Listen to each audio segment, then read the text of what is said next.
자, 봅시다. 소화. 자, 2학기 단원 중에 첫 단원이 소화예요. 자, 일단은 소화 봅시다. 자, 동물의 구성 단계 보면은 이거는 동물체하고 식물체나 모든 생명체는 구성 단계가 맨 처음에 뭐부터 시작해요? 세포부터 시작을 해요. 그죠? 그래서 세포. 생물체를 구성하는 가장 기본이 되는 단위가 세포입니다. 그리고 이 기능이 비슷한 세포들이 모여서 뭐가 되냐면은 바로 조직이 돼요. 조직. 모양과 기능이 비슷한 세포들의 모임이 바로 조직에 해당이 됩니다. 근데 식물 같은 경우에는 여기 중간에 뭐가 있었어요? 식물은 조직 다음에 이 조직계라고 하는 게 모여 있었었는데 동물은 조직계가 없어요. 대신에 뭘 가지냐면은 여러 기능을 하는 다양한 조직들이 모여서 일정한 형태랑 기능을 갖춘 기관이라고 하는 거를 형성을 해주게 됩니다. 그 다음에는 대신에 동물은 뭘 가지냐면 기관계라고 하는 걸 가져요. 그러니까 서로 연관이 된 비슷한 기능을 수행하는 기관들끼리 모여있는 기관계라고 하는 거를 가지게 돼요. 그리고 여러 이 기관계들이 모여서 하나의 뭐가 된다? 개체가 되는 겁니다. 자, 그래서 여기서 보면은 세포 중에서는 뭐 상피세포도 있고 근육세포도 있고 뭐 분비세포도 있고 여러 가지들이 있고요. 그 다음 이 세포들이 모여서 상피조직 또는 근육조직이 돼요. 그럼 조직들이 모여서 뭐가 됩니까? 위, 간, 쓸개, 뭐 소장, 대장 이런 것들이 바로 뭐예요? 기관에 해당이 되는데 얘네들은 다 뭐에 관여하는 기관 같아? 위, 간, 쓸개, 소장, 대장은 다 소화를 담당하는 기관이잖아요. 그렇죠? 그래서 이걸 합쳐서 뭐라고 그러냐면은 소화계라고 합니다. 소화계. 이거 말고 소화계 말고 또 뭐가 있냐면은 뭐 순환계, 그 다음에 뭐 호흡계, 그 다음에는 내분비계, 이렇게 여러 가지 기관계들이 존재를 하고요. 이런 기관계들이 다 모여서 하나의 뭐가 되는 거다?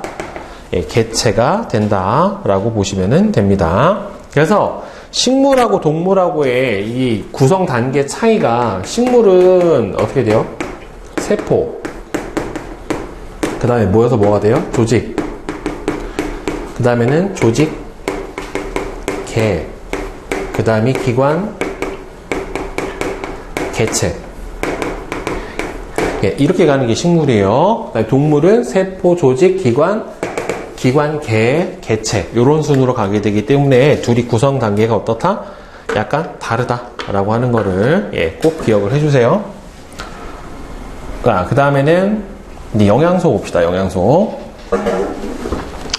자, 영양소는 우리 몸을 구성을 하기도 하고요. 그 다음에는 우리 몸이 생활하는데 또 생명활동을 하는데 필요한 여러가지 에너지원으로도 쓰이거나 또는 몸의 기능을 조절하는 물질을 구성을 하는 게 바로 영양소들에 해당이 돼요. 그래서 여기서 보면은 여러분들 몸의 기능을 조절하는 물질에 해당이 되는 게 뭐가 있냐면은 효소 또는 호르몬 등이 바로 몸의 기능을 조절을 하는 물질에 해당이 됩니다. 자, 그러면 이제 크게 3대 주 영양소, 그 다음에는 3대 부 영양소, 이렇게 나눠져요. 그래서 3대 주 영양소. 주 영양소라고 얘기를 해주려면은 3대 영양소인데 보통 이 앞에다가 주 영양소라고 하는데 우리 몸의 주요 에너지원, 그러니까 다 뭘 갖고 있냐면 얘네들은 칼로리를 갖고 있어요.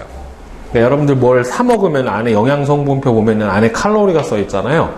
그 칼로리를 가지고 있는 것들이 바로 뭐에 해당이 됩니까? 저 주 영양소에 해당이 돼요. 그래서 탄수화물, 단백질, 지방, 요게 3대 주 영양소에 해당이 되고 얘네들을 3대 부 영양소라고 해요. 얘네들은 아무리 많이 먹어도 칼로리가 없어요. 그러니까 에너지를 낼 수가 없어요. 그래서 에너지원은 아니지만 몸을 구성을 하거나 생명현상 조절에 관여를 해주는 게 바로 부 영양소예요. 주 영양소는 에너지원으로도 쓰이고 체구성물질로도 쓰여요. 근데 부영양소는 에너지는 없지만 체구성물질로는 사용이 된다라고 하는 겁니다. 자, 그러면은 3대 주 영양소부터 한번 봅시다. 탄수화물. 탄수화물은 다른 말로 뭐라고도 하냐면 여러분들 당이라고도 해요. 당. 네, 당을 탄수화물이라고 합니다. 대부분 에너지원으로 이용이 되고요. 남은 것은 뭐의 형태로? 예, 지방의 형태로 바뀌어서 저장이 되기도 합니다. 자, 보통 4kcal/g이요. 1g당 4kcal만큼의 열량을 낼 수가 있어요. 그리고 남는 탄수화물은 다 지방의 형태로서 피부 밑에 쌓이면 뭐라고 불러져요? 피하지방. 그 다음에는 내장에 쌓이면 내장지방. 이렇게 얘기를 해줍니다. 그래서 밥, 국수, 빵, 감자, 고구마, 뭐 이런 등에 많이 들어있게 돼요. 보통 이제 구황작물 또는 우리가 주식으로 먹는 게 보통은 탄수화물에 해당이 되는 거죠. 여기도 대표적으로 빠진 게 하나 있는데 밀, 그죠? 그 다음 뭐예요? 옥수수, 이런 것들도 탄수화물이 많이 포함되어 있는 음식에 해당이 됩니다. 그 다음에 단백질. 자, 얘도 에너지원으로 이용이 돼요. 얘도 얼마냐면은 4kcal/g이에요. 1g당 4kcal만큼의 열량을 발생을 시키게 되고요. 얘네들은 근육, 머리카락도 단백질이에요. 케라틴 단백질이라고 하는 손톱도 여러분들 단백질이에요. 발톱도 단백질에 해당이 되고 피부도 단백질입니다. 자, 몸을 구성을 하는 주 성분이에요. 그러니까 우리 몸의 뼈도 단백질이에요, 여러분들. 그래서 체구성 성분에서 가장 많은 성분을 차지하는 게 바로 뭐냐면은 주 영양소 중에서는 단백질이에요. 살코기, 생선, 두부, 달걀 등에 많이 들어있어요. 보통 고기에 많이 들어있죠. 그 다음에는 지방이라고도 하고 지질이라고도 얘기를 해주는데 에너지원으로 이용이 되는데 지방은 가장 칼로리가 많아요. 9kcal/g이에요. 1g당 9kcal의 열량을 발생시키기 때문에 가장 많은 양의 에너지를 낼 수가 있어요. 그러니까 많이 먹으면 살이 많이 찌겠지? 자, 에너지원으로 이용이 되고요. 에너지를 저장하기도 하고, 이 저장하는 형태, 이걸 뭐라고 하냐면 여러분들 중성지방이라고 합니다. 중성지방. 그 다음에는 세포막 등을 구성을 하기도 합니다. 세포막을 구성을 하는 거 여러분들 지질 중에 인지질이라고 하는 성분이 있어요. 이것도 지방에 해당이 돼요. 이거 말고 이제 하나가 더 있는데 그게 이제 콜레스테롤 같은 스테로이드라고 하는 것들이 하나가 더 있어요. 스테로이드. 스테로이드는 호르몬을 구성을 하기도 하고요. 그 다음에는 콜레스테롤을 만들어내기도 해요. 요게 3대 주 영양소에 해당이 됩니다. 다 뭘 갖고 있다? 칼로리, 열량값을 가지고 있다. 자, 근데 이제 부영양소는 에너지는 없어요. 에너지는 없지만 물은 우리 몸의 한 60에서 70% 정도를 구성을 하고 있는 가장 많은 성분을 구성을 하는 게 바로 물이에요. 자, 물은 가장 큰 역할을 하는 게 제일 많이 구성을 하고 있는 게 바로 뭐냐면 혈액이나 또는 체액을 구성을 해요. 혈액도 있고 체액도 있다, 뭐 림프액 같은. 그래서 영양소와 노폐물을 녹여서 운반을 하고, 이게 운반작용이에요. 그 다음에 체온을 조절을 한다라고 돼 있잖아요. 여기서 보면 체온을 조절하는 게 크게 두 가지예요. 그러니까 체온을 조절하는 이유가 뭐냐면 여러분들 물은 뭐가 크냐면은 비열이 큽니다. 우리 앞에서 물질의 성질할 때 비열 배웠었잖아요. 그렇죠? 그러니까 비열이 크면은 온도가 잘 변해요, 안 변해요? 비열이 크면 온도가 잘 변해요, 안 변해요? 안 변해요. 잘 뜨거워지지도 않고 한 번 뜨거워지면은 잘 식지가 않아요. 그래서 비열이 크기 때문에 체온이 잘 유지가 돼요.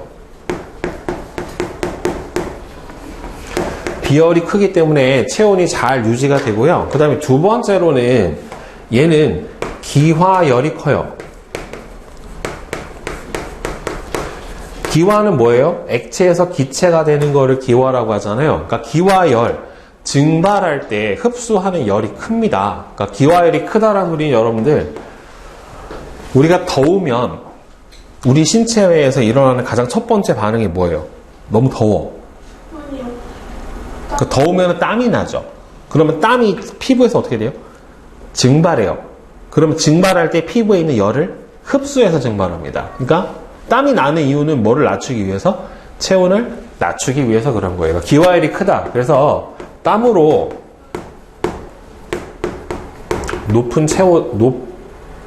높아진 체온을 쉽게 낮출 수 있다.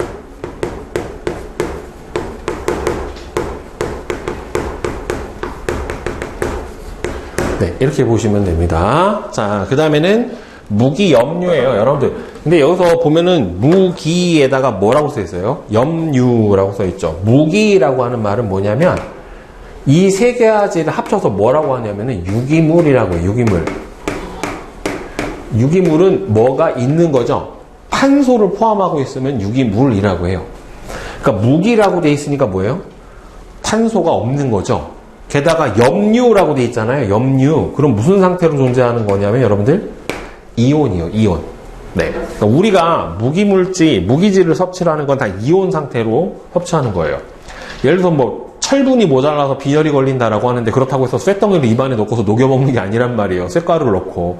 그러니까 철을 이온 상태로 섭취를 하는 거예요.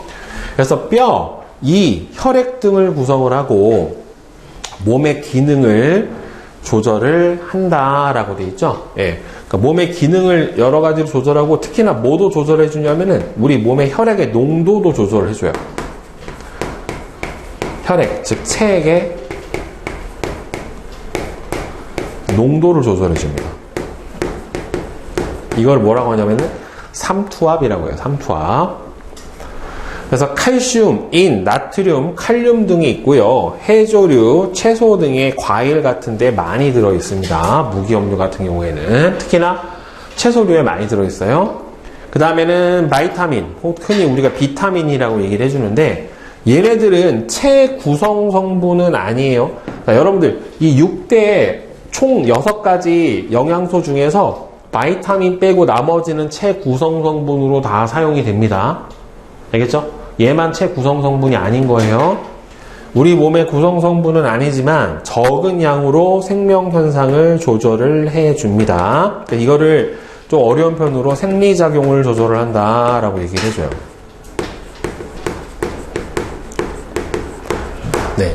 그 다음에 과일이나 채소에 들어있으며 섭취량이 부족하면은 결핍 증상이 나타나게 돼요. 바이타민, 비타민은 여러분들 우리 몸에서 합성을 못해요. 반드시 외부에서 섭취를 해줘야 됩니다. 알겠죠? 체내에서 합성 자체가 안 돼요. 바이타민 같은 경우에는 이 5가지 영양소는 뭘로 쓰인다? 체구성 성분으로 사용이 된다. 네, 바이타민만 안 된다. 알겠죠? 자, 그 다음에 뒤에 영양소를 이제 검출하는 방법이에요. 영양소 검출. 여러분들 우리 앞에서 1학기 뒤에 식물 단원 할 때 녹말 검출하는 거는 배웠죠. 그렇죠? 녹말 검출은 뭘로 했어요?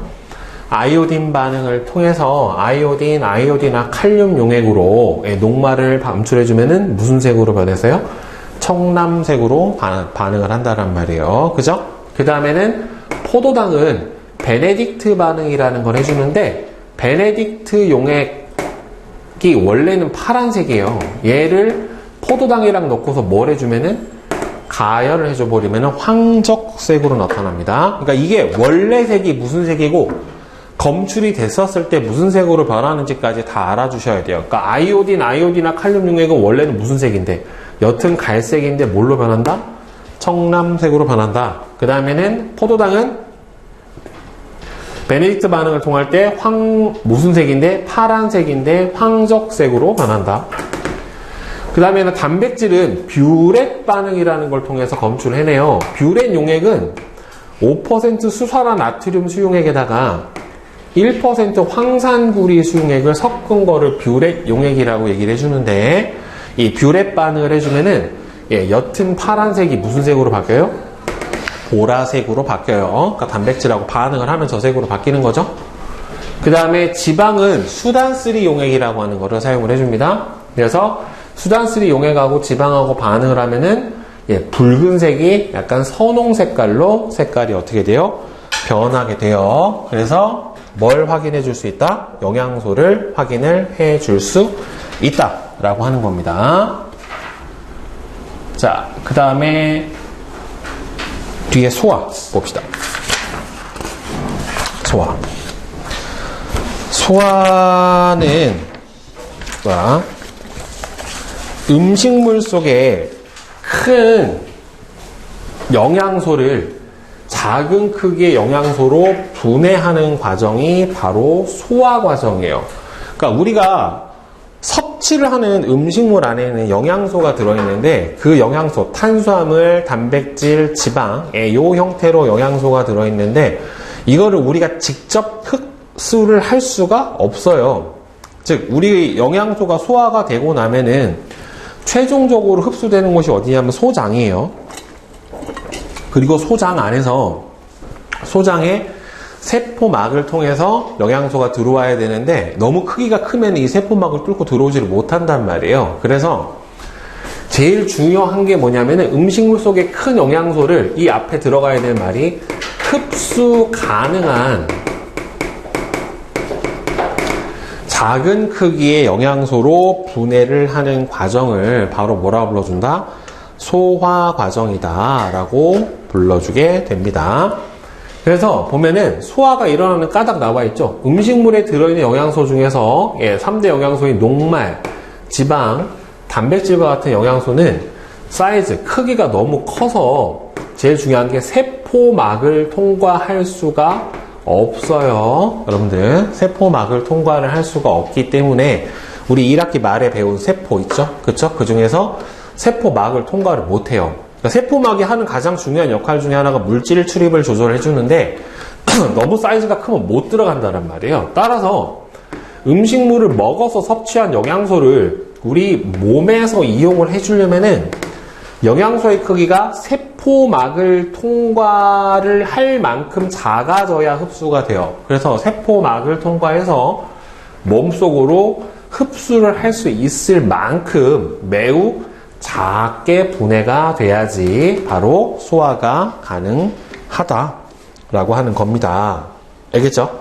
자, 그래서 아까 3대 주 영양소랑 3대 부영양소랑 이렇게 두 종류가 있었잖아요. 이 중에서 3대 부영양소는 소화가 필요가 없어요. 얘는 그냥 바로 흡수돼요. 왜? 워낙 크기가 작아요. 그렇기 때문에 얘네들은 소화가 되지 않고 그냥 바로 흡수가 되는데 이 3대 주 영양소는 원래 섭취하는 이 녹말, 지방, 단백질이 이 크기가 너무 크기 때문에 얘네들은 뭘 거쳐야 돼요? 소화 과정을 거쳐 흡수가 가능한 가장 작은 단위체로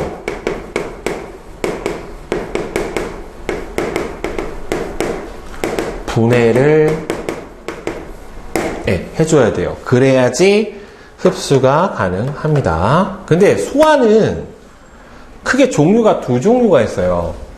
그러니까 크기를 인위적으로, 물리적으로 작게 쪼개는 기계적 소화라고 하는 게 있고요. 그 다음에는 소화 효소라는 걸 이용을 해서 작게 화학적으로 분해를 하는 두 가지 방법이 있게 되는데 일단 첫 번째 기계적 소화 봅시다.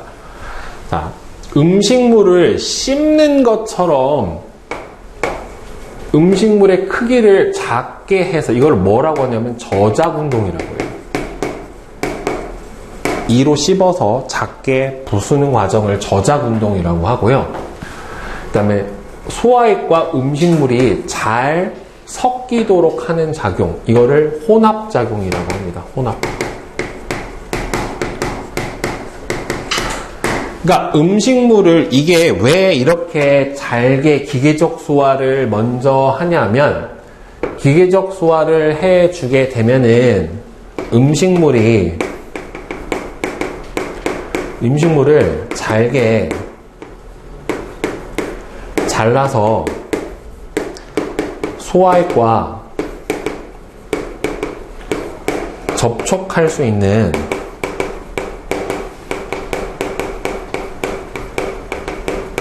표면적을 늘려주는 거예요.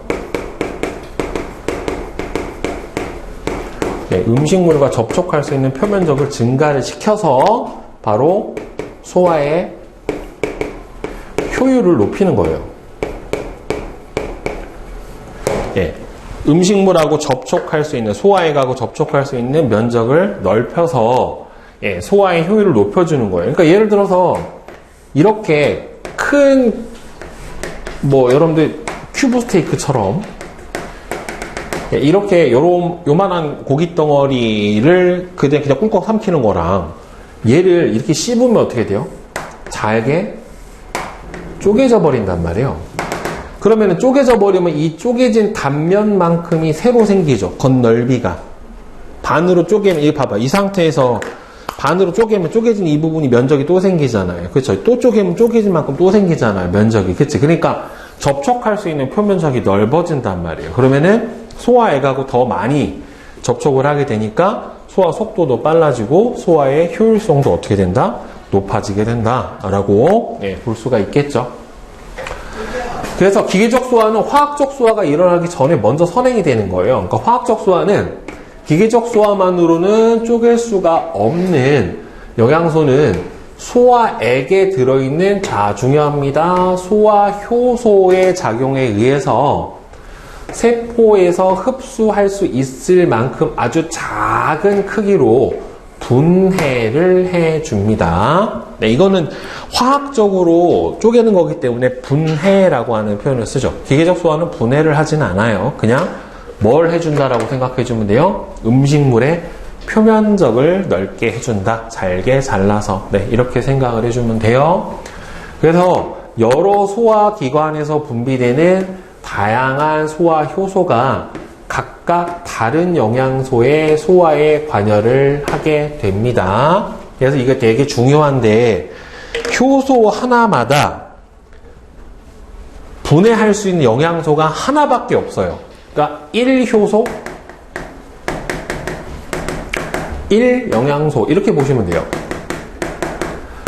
영양소 하나당 분해할 수 있는 효소가 딱 정해져 있어요. 서로 매칭이 돼요. 다른 효소는 분해를 못해요. 딱 매칭, 1대1로 매칭이 돼요. 그러니까 영양소 하나당 뭐 하나? 효소 하나. 이렇게 생각을 해주시면 돼요. 그래서 이거를 조금 어려운 표현으로 뭐라고 하냐면 효소의 기질의 특이성이다 라고 얘기를 해줘요. 그러니까 이 기질이라고 하는 게 뭐냐면 효소가 물질 대사, 즉 효소가 작용할 수 있는 특정한 물질을 기질이라고 하는데, 효소마다 이렇게 작용할 수 있는 물질이 정해져 있어요. 아무 물질하고나 작용을 하는 게 아니란 말이에요. 그래서 얘네들이 바로 뭘 가지게 된다? 기질의 특이성이다 라고 하는 거를 가지게 됩니다. 그리고 이 효소는요, 여러분들, 이 소화 효소는 뭘로 구성이 되어 있냐면, 아까도 잠깐 설명했지만 단백질로 구성이 되어 있어요. 우리 몸에 있는 모든 효소는 다 단백질로 구성이 되어 있어요. 단백질. 자, 그래서 단백질은 뭐에 굉장히 취약하냐면 열에 취약해요. 열. 너무 낮은 온도에서도 제대로 작용을 하지 못하고 너무 높은 온도가 돼버리면 어떻게 돼요? 단백질이 익어요. 이거 아마 여러분들 그래서 선생님이 앞에서 그 광합성 할 때 온도와 광합성 사이 관계 보면은 그래프가 어떻게 나왔었어요? 이렇게 나왔었죠. 올라가다가 특정 온도 이상이 돼버리면 쭉 광합성 속도가 떨어졌었잖아요. 이렇게 나타났던 게 바로 광합성에도 뭐가 관여해서? 효소가 관여해서 이런 거고, 그러면 이렇게 효소가 최고로 잘 활성이 나타난 이 온도가 대략 몇 도냐면 한 37도 정도 돼요. 무슨 온도예요? 37도? 35도에서 37도 사이에서가 가장 효소가 활동을 제일 잘해요. 이거 무슨 온도야? 사람의 체온. 네, 체온 범위에서 가장 활동을 잘하게 됩니다. 네. 체온 범위에서 가장 활성이 높아요. 네. 그래서 이에 씹는 작용, 침해 소화 작용, 그 다음에는 녹말로 다시 화학적 소화를 거치면 엿당이 만들어지게 되는 과정이죠. 그래서 이 첫 번째가 기계적 소화 과정. 그 다음에는 기계적 소화에 의해서 이 녹말이 잘게 부서지면 이 잘게 부서진 녹말을 침 안에 들어있는 효소 있어요. 아밀레이스라고 하는 효소에 의해서 바로 녹말이 분해되면 뭘로 바뀌어요? 엿당이라고 하는 물질로 바뀌게 되죠. 그러니까 기계적 소화는 여러분들 물리적 변화이기 때문에 물질이 변해요? 안 변해요? 안 변해요. 근데 이 화학적 소화는 화학적 변화이기 때문에 새로운 물질로 어떻게 됩니까? 변해버리게 됩니다. 알겠죠? 자, 그러면 소화계 봅시다. 소화계는 음식물의 소화와 흡수에 관여하는 소화계는 여러분들 위, 소장, 대장, 여기 뭐 간, 쓸개, 이자는 여러분들 췌장이라고 하는 부분이죠. 이런 것들이 여러 가지 소화기관으로 이루어지게 됩니다. 소화관은 여러분들 알다시피 음식물이 직접 지나가는 통로를 소화관이라고 해요. 입, 식도, 위, 소장, 대장 이런 거를 소화관이라고 얘기를 해주고, 그 다음에는 소화샘 또는 다른 말로 소화액샘이라고 합니다.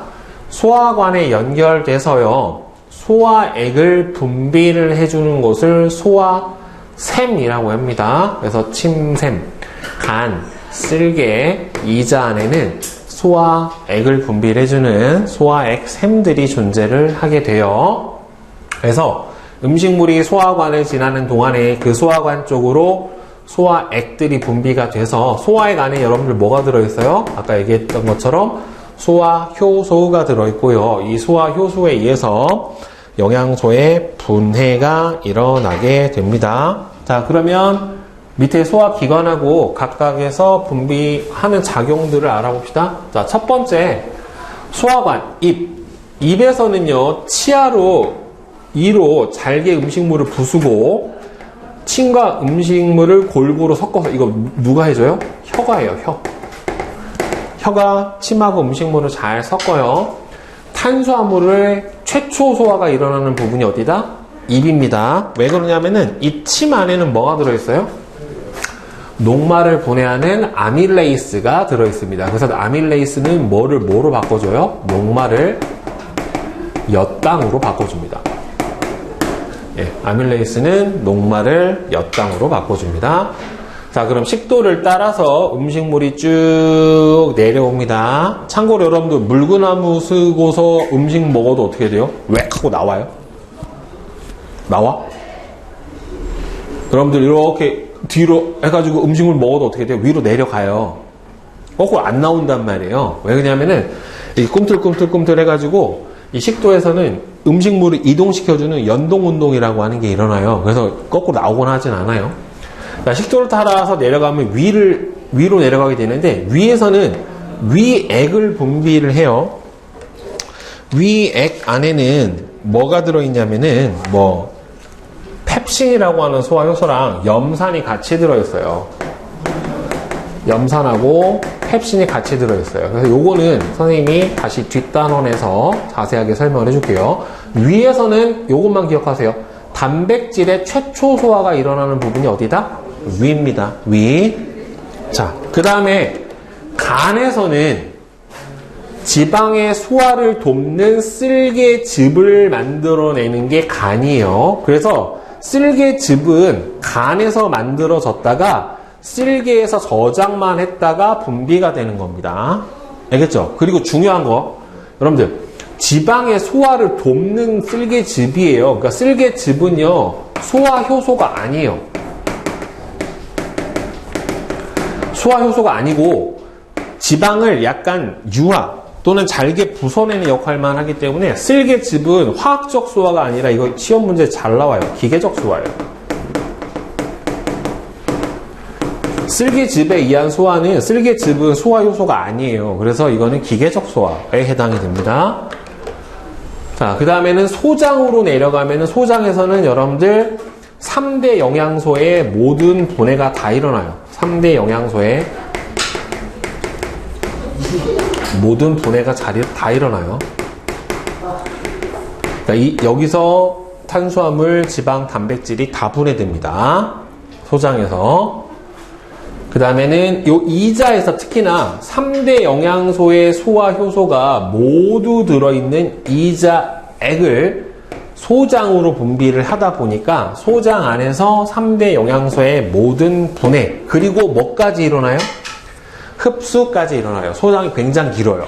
그래서 흡수까지 일어나게 되고, 그 다음에 맨 마지막으로 대장에서는요, 소화가 되지 않은 음식물 찌꺼기 속 여분의 수분을 흡수해줘요. 그러니까 소장에서는 영양소도 흡수하지만 대부분의 물도 흡수합니다.